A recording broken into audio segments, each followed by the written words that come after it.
Right, so not only does this thing 3D print, but it does have a laser attachment for cutting and etching. And so after a little bit of testing, you can see where I'm going with this. Take a photograph, then import it into Fusion 360 and do a bit of a trace around, scale it to exactly the right size, and then send it over to here and the laser's cutting through that like a hot knife through butter.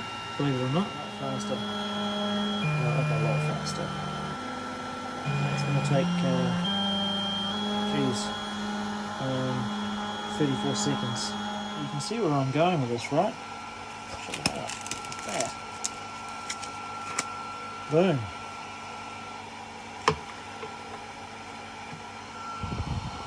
The